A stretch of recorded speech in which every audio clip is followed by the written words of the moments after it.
오늘 창세기 말씀 가운데 하나님이 이제 나타나셔서 이제 순서대로 말씀하시는 내용을 생각하기를 원하는데, 오늘 64번부터 75번까지 됐는데요.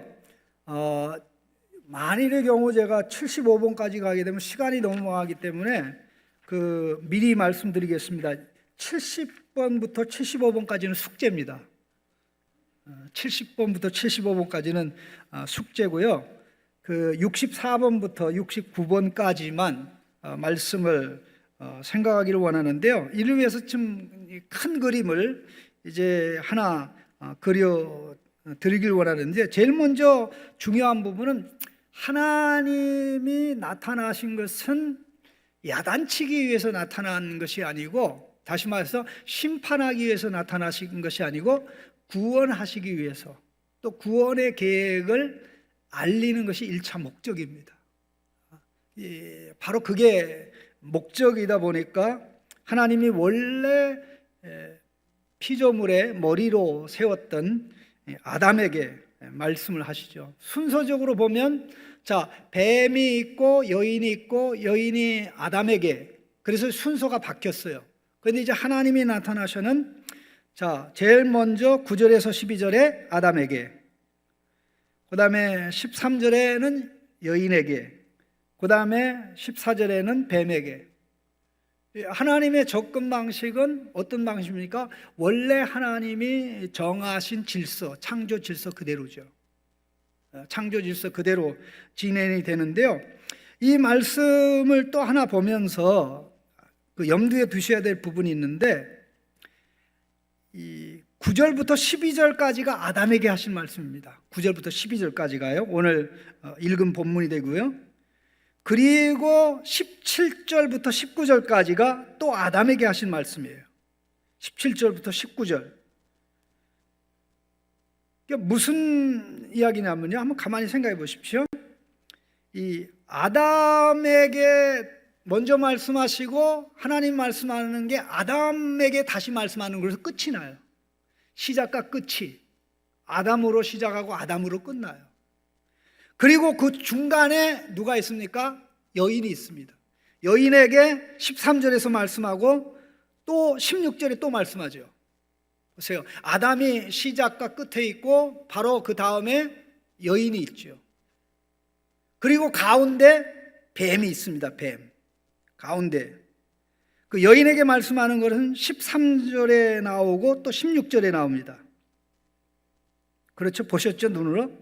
그 다음에 뱀에게 얘기하는 것은 중간에 나오는 14절, 15절입니다. 이 뱀에게는 하나님이 혹독하게 책망하시고 질책하시고 심판을 선언하셨어요. 그런데 아담 하와에게는 이런 걸 전혀 안 하시고 먼저 구원 계획을 알리시고, 그러나 이런 죄 가운데 빠졌기 때문에 구원이 이루어지기까지 좀 고생 좀 할 거다. 좀 고생 좀 할 거다. 그런 점에서 이 정확하게 큰 그림을 그려가는 것이 너무나 중요하다는 것이고요. 이 전체에서 가장 핵심은 우리가 다음에 생각할 하나님이 뱀에게 하신 말씀입니다. 이제 하나님이 뱀을 제압하심으로 망가뜨린 하나님 나라의 역사가 이제 회복을 향하여 가도록 하나님이 간섭하시고 주장하시고 역사하시고, 그 역사의 원동력이 하나님이 중단되지 않도록 끝까지 이끌어 가신다는 것이요. 그 뱀, 물론 정확하게는 사단을 두고 하는 말입니다. 그때 가서 설명을 할 거고요. 특별히 이 모든 내용 가운데 아담에게 한 말씀이 가장 길다. 꼭 기억하시기 바랍니다. 타락은 아담이 행한 것이 핵심이지 하와가 행한 게 핵심이 아닙니다. 아담이 자기가 해야 될 역할을 못해서 일이 빚어진 거지, 아내가 그렇게 해서 빚어진 것이 아니라는 것을 좀 알았으면 좋겠고요. 이 하나님 나라 그림을 그리는 가운데 몇 가지 좀 꼭 이 머릿속에, 아마 잠자면서 잠꼬대 할 때도 이게 나와야 될 것 같은데요. 바로 이런 내용입니다. 화면 좀 보여주세요. 이 하나님의 나라가 사실 이제 에덴 동산에서 시작이 된 거 아닙니까? 하나님께서 그의 통치를 아담에게 위임함으로 이제 에덴 동산에서 시작이 됐는데, 그만 그게 어떻게 됩니까? 이 뱀에게 꼬임을 받아서 죄로 인해서 좌절되게 되죠. 그런데 하나님이 개입하지 않았으면 하나님 나라 소망 없고 사단의 나라가 모든 걸 지배하고 다스리게 되는데, 하나님이 좌절된 이 하나님의 간접 통치를 그냥 내버려 두지 않고 약속하시죠. 아담에게 약속하시고 노아에게 약속하시고 이스라엘에게 약속하시는데, 아담이 원조 아담이라고 하면 노아는 제2의 아담입니다. 그리고 이스라엘 백성은 집단 아담입니다. 그런데 그것이 개인 아담 개인 아담 노아, 제2의 아담 노아, 집단 아담 이스라엘까지, 물론 그 중에 아브라함도 있고 그렇지만 다 하나님이 원하는 역할을 하지 못합니다. 그래서 결국은 이 역할을 할 수 있는 메시아가 올 때 비로소 하나님의 백성의 구원, 그 구원을 통해서 하나님의 나라가 이루어질 수밖에 없게 되죠. 그 과정을 거쳐서 결국 이제 에덴 동산에서 시작됐다가 좌절된 하나님 나라가 새하늘과 새 땅에서 최종적으로 이루어진다. 이게 큰 그림입니다. 이게 큰 그림입니다.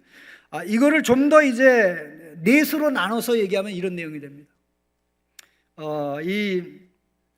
한번 따라합시다. 창타구,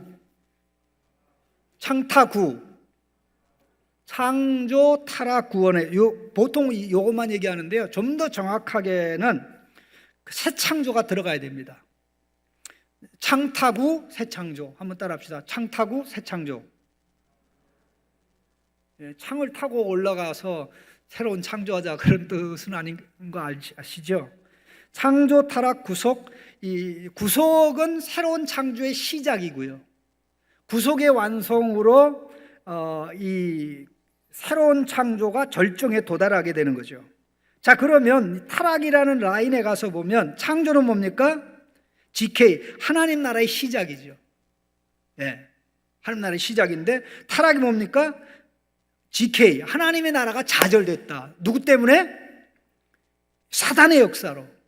사단의 역사를 배척하고 거역에, 여기 SK는 우리가 잘 아는 한국의 큰 회사가 아니고요, 사탄의 나라란 뜻입니다. 혹시 오해하지 마시기 바랍니다. 사탄의 나라 SK, GK는 하나님 나라고, 이 타락으로 말미암아 사단의 나라가 시작이 된 겁니다.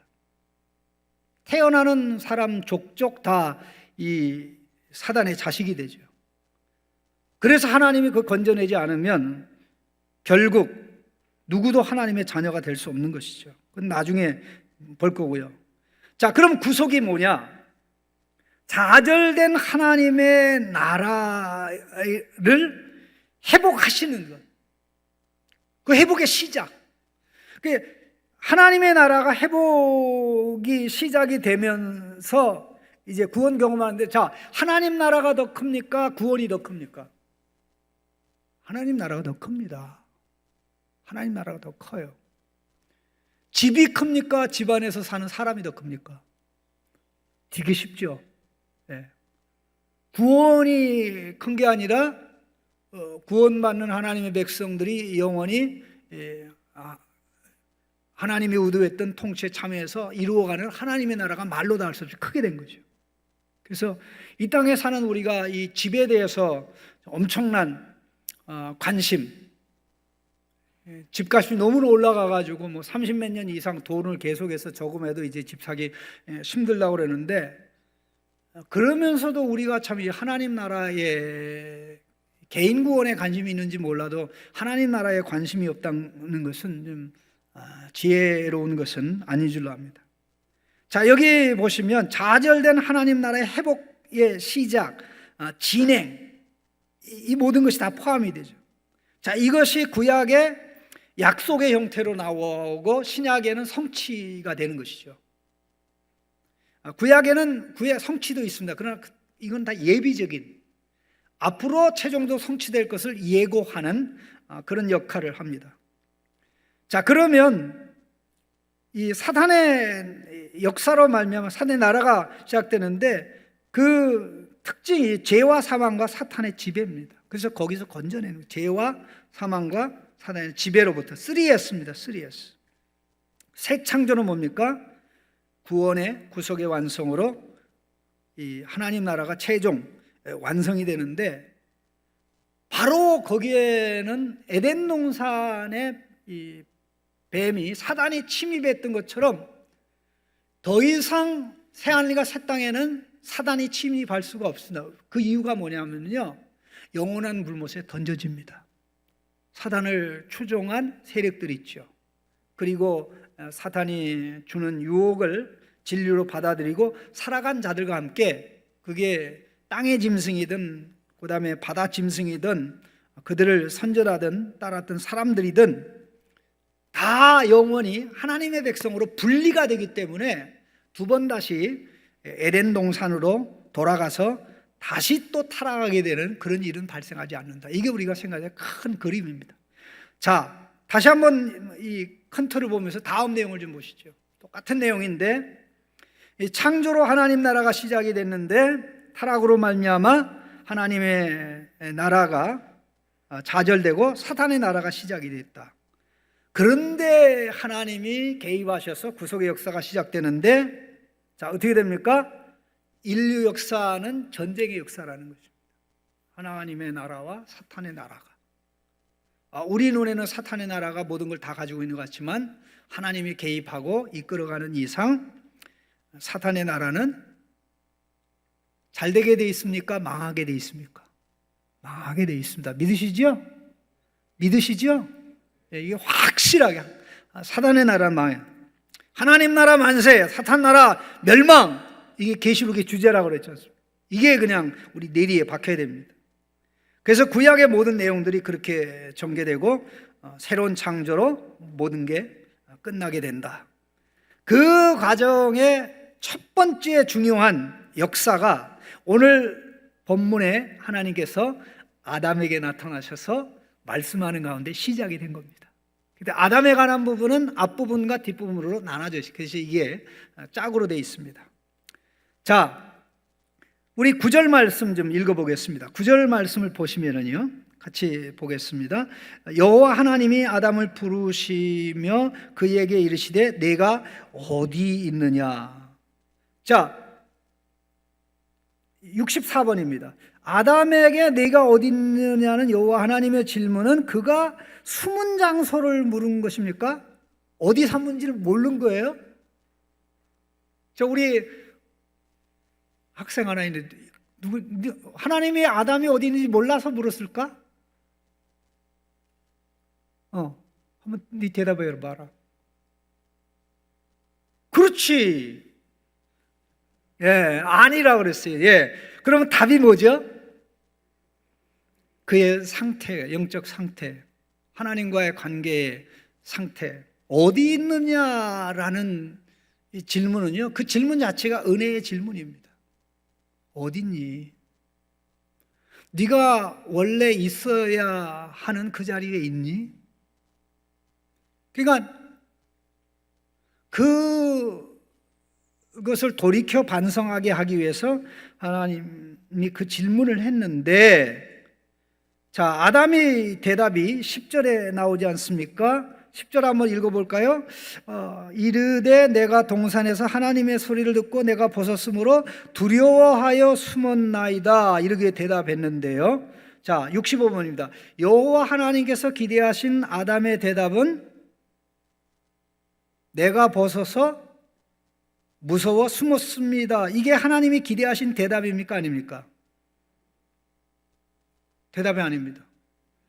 이거는 원인을 얘기를 해야 되는데 이거는 결과거든요.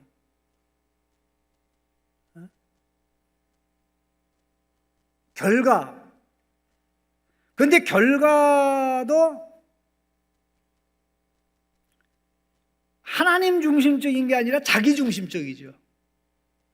내가 벗어서 두려워서 숨었습니다.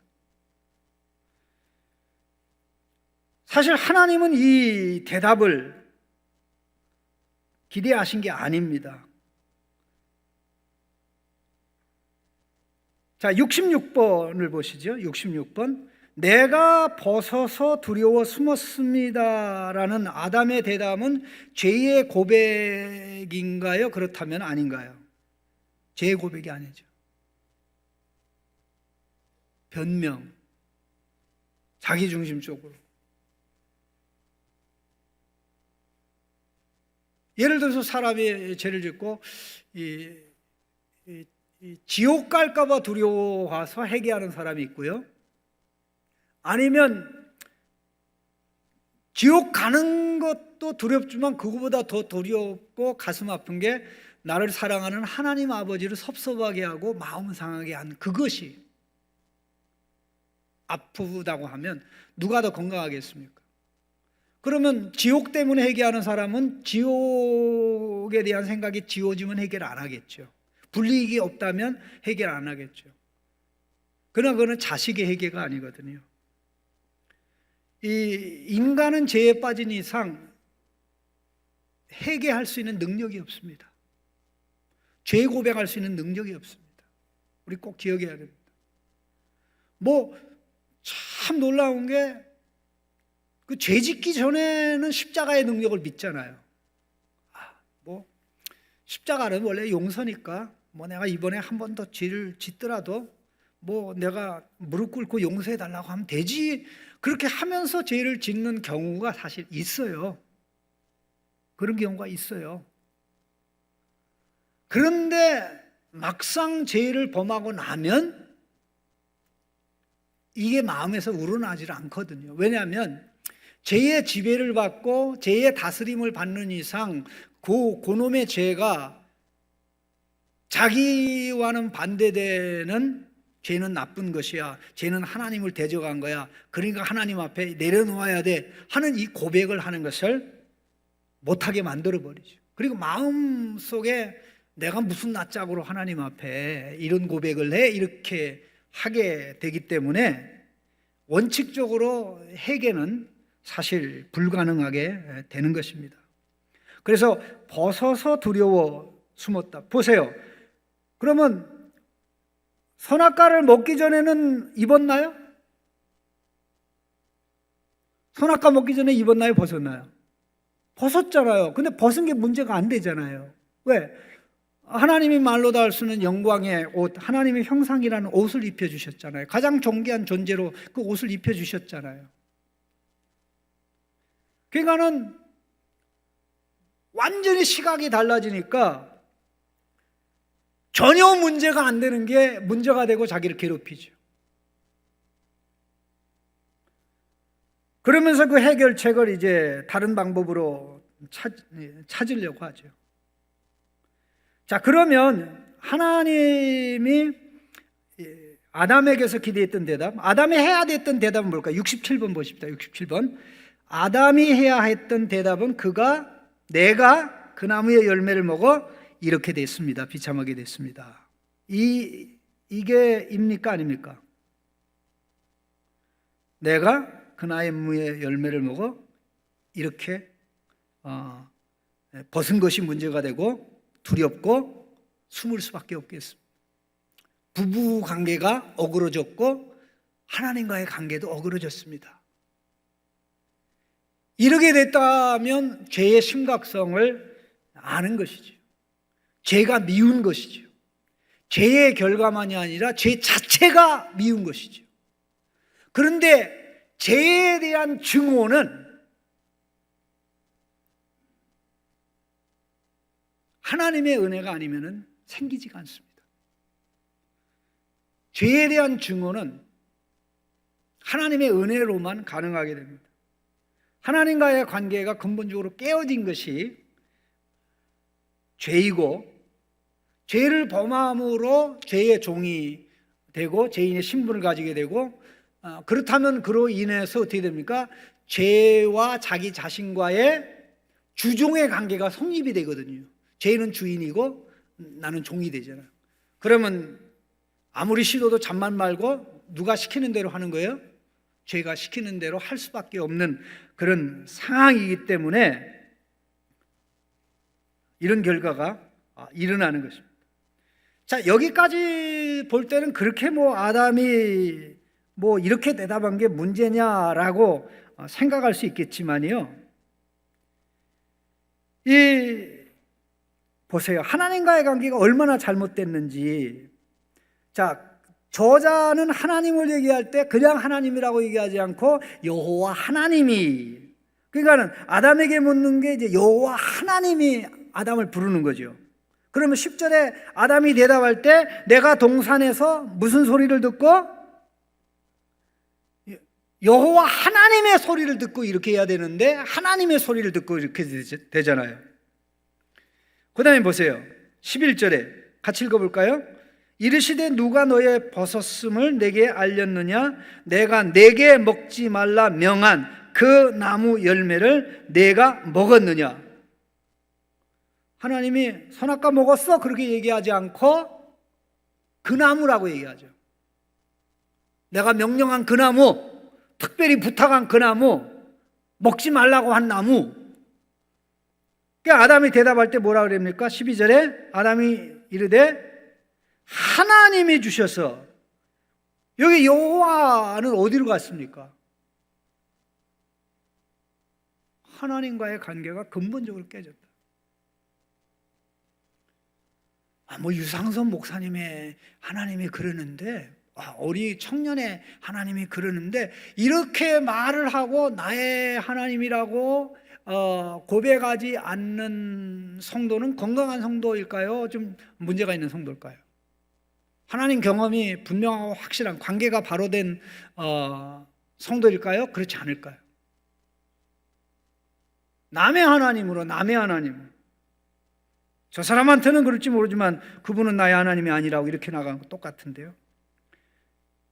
자, 이렇게 이미 관계가 틀어져 있고 잘못되어 있는 게 명확하게 드러나고 보이는 것입니다. 자, 그런데 보십시오. 그냥 내가 그 열매 먹었습니다. 참 큰 잘못했습니다. 이렇게 해도 정말 죄송하기 짝이 없어야 되는데 뭐라고 구구절절히 길게 얘기합니까? 12절 같이 한번 읽어보십시다.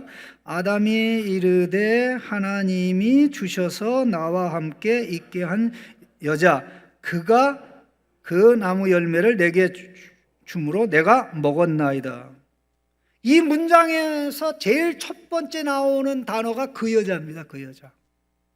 그 여자, 그가, 그러니까 하나님이 주셔서 나와 있게 하신 이 단어가요, 원래는 여자를 뒤에서 수식하는 문구예요. 그러니까 맨 앞에 나오는 단어가 그 여자, 바로 그가 그 나무 열매를 내게 줘서 먹었다. 이 대답이 자기는 책임이 있는 겁니까? 없는 겁니까? 책임이 없죠. 책임이 없는 거예요. 여자만 없었으면 먹을 일이 없는 거죠. 그렇죠? 맞아요, 안 맞아요? 아담에게 묻는 거예요. 여자만 없으면 문제가 없는 거죠. 자, 그러면 하나님이 처음에 아담을 자기 갈빗대로, 아담의 갈빗대로 만들었을 때 하나님 너 필요 없는데 왜 주셨어요? 그렇게 배척했습니까? 뼈 중에 뼈요, 살 중에 살이로다. 남자에게서 죄했으니 여자라 하리라. 하나님 나 결혼하고 싶어요. 최고 여인 만들어주셔서 감사합니다 그랬잖아요. 근데 이 여자가 문제래. 근데 이 여자가 그냥 스스로 나온 거예요? 누가 만들었어요? 하나님이 만들었잖아요. 자, 68번입니다. 68번. 아담은 그 나무의 열매를 먹게 된 책임을 전적으로 여자와 뱀에게 돌렸다? 여자와 하나님에게 돌렸다. 여자와 하나님에게 돌린 겁니다. 보세요. 죄인은 죄를 고백을 안 하고요. 죄를 인정 안 합니다. 그리고 무슨 탓합니까? 남 탓합니다. 꼭 기억하시기 바랍니다. 환경 탓합니다. 누구 때문에, 어떤 상황 때문에. 무덤이 수없이 많지만 탓하지 않는 무덤은 없다고 얘기하지 않습니까? 이 감옥에 있는 사람들이 거의 100이면 100 남 탓하지 않는 사람이 없다는 겁니다. 남 탓을 하든가 아니면 재수가 없어서 다른 놈들은 다 더 큰 거고도 하나도 안 걸리는데 나는 줄이 없어가지고 조그만 거에 크게 걸려서 이렇다고. 이게 죄의 본질입니다. 자기의 책임을, 하나님이 아담에게 무슨 책임을 줬어요? 무한 특권과 무한 책임을 줬잖아요. 그 무한 특권과 무한 책임이 뭐냐면 심지어는 하나님을 거부할 수 있는 특권을 줬어요. 네가 싫으면 나 섬기지 마. 그러나 그 결과는 네가 책임져야 돼, 그런 얘기죠. 죄를 범할 수 있는 능력을 줬으니까 죄를 범한 거 아닙니까? 그럼 죄를 범하더라도, 그러나 죄를 범한 다음에 너가 책임져야 돼, 그런 얘기예요.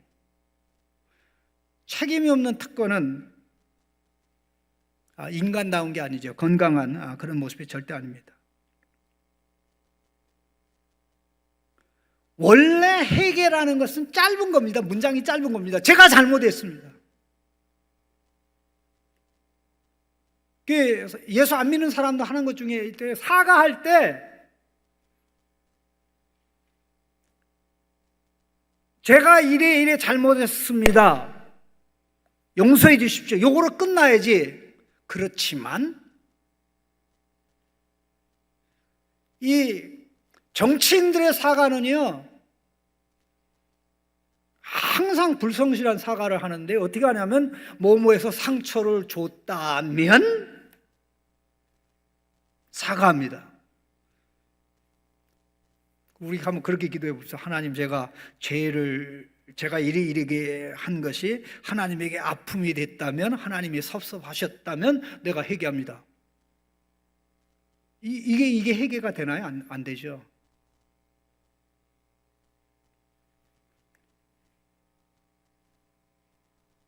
이유 여하를 막론하고 하나님 앞에서는 사실 하나님이 찾아오셨잖아요. 야단치려고 찾아온 게 아니라 그 상황에서 건져서 하나님이 새롭게 시작하려고 찾아온 거예요. 이게 하나님께서 설교 중에 우리에게 똑같은 방식으로 역사합니다. 똑같은 방식으로 역사하죠. 물론 들을 때 어떤 말도 거부가게 들리죠. 관계가 좋을 때는 다 좋게 들리는데 관계가 안 좋을 때는 좋은 것도 나쁘게 들리죠. 사랑의 소리도 미움의 소리도 들리죠. 배려의 소리도 대놓고 무시한다라고 얘기하죠. 그게 왜 그런 거 아니? 죄로 인해서 눈이 가려졌기 때문에 그렇게 되는 것입니다. 자, 69번 결론이 나왔습니다. 69번 같이 보겠습니다. 아담이 자기 책임을 인정했습니까? 부인했습니까? 부인한 거죠. 죄에 대한 자기 책임을 부인하고 여자에게 몇 번째 책임을 돌린 겁니까? 1차적인 책임을 돌린 겁니다. 그리고 하나님께 2차적인 책임을 돌린 겁니다. 아니, 목사님, 하나님이 문장의 맨 앞에 나오는데 하나님이 1차적 책임이 아닙니까? 하나님이 안 만들었으면 문제가 안 되는 건데, 히브리어 원장에 제가 그랬잖아요. 그 여자, 그가 요 주어 두 개 사이에 하나님이 나와 함께 있도록 주신 그 여자, 그가, 이렇게 되는 거 원래 문장이. 그래서 1차적인 책임을 여인에게 돌린 것이고 2차적인 책임을 하나님께 돌렸는데 결과적으로 나는 책임 없습니다. 한번 따라합시다. 죄는 뻔뻔하다.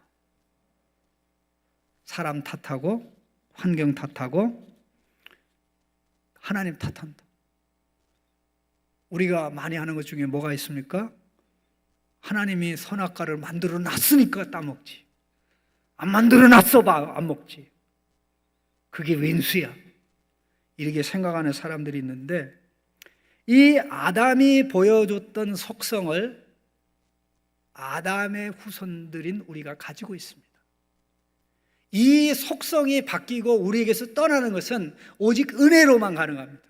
자, 아담에게 있었던 죄에 대해서 죄의 책임을 인정하지 않고 죄를 고백하지 않고 사람 탓하든가 환경 탓하든, 이것은 아담에게 있는 것이 더 많습니까? 우리에게 그게 더 많을까요? 핵심 그겁니다. 우리에게 더 많아요. 꼭 기억해야 됩니다. 우리에게 더 많아요. 그래서 은혜의 빛이 들어오고 진리가 들어오고 성령 하나님의 그 진리의 말씀으로 우리를 거룩하게 찍어 누를 때 감격에서 죄의 고백이 튀어나오는 것입니다.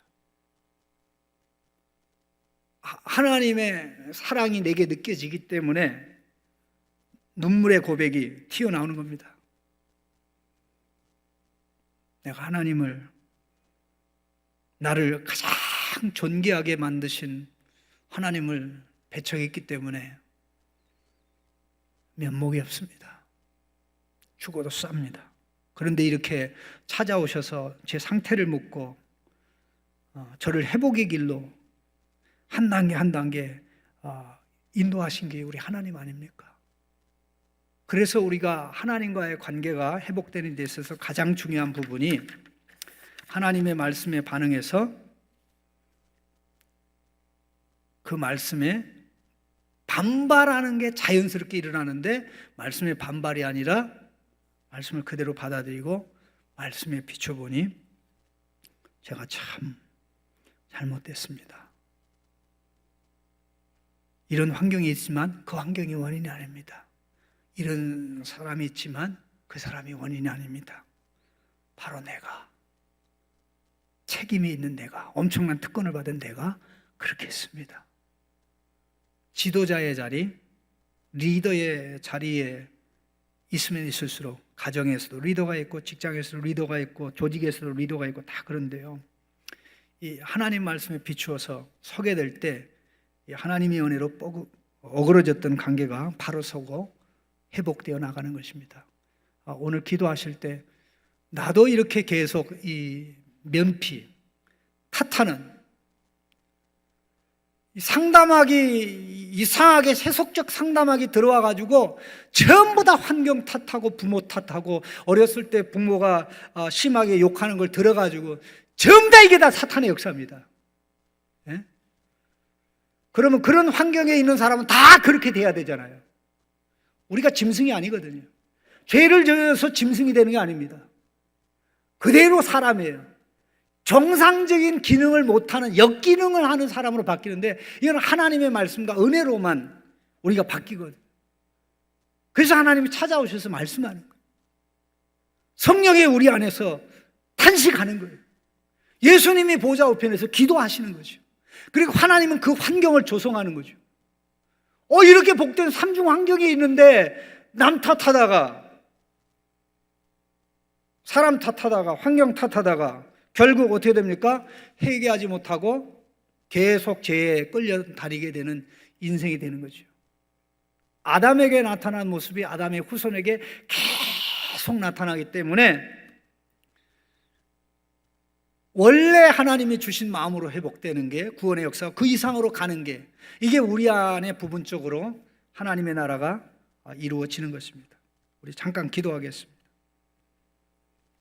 우리 성도님들은 본인이 인정해야 될 것, 내가 인정해야 될 것 그대로 인정하고 계신지요? 아니면 그 인정하면 내가 지는 거야, 그래서 사과 안 하는 것을 철칙으로, 잘못했습니다라는 말을 안 하는 것을 철칙으로 하고 살아가는 건 아닌지. 우리 동양민족 중에 우리 한국 분들이 이게 굉장히 심합니다. 같이 기도하십시오.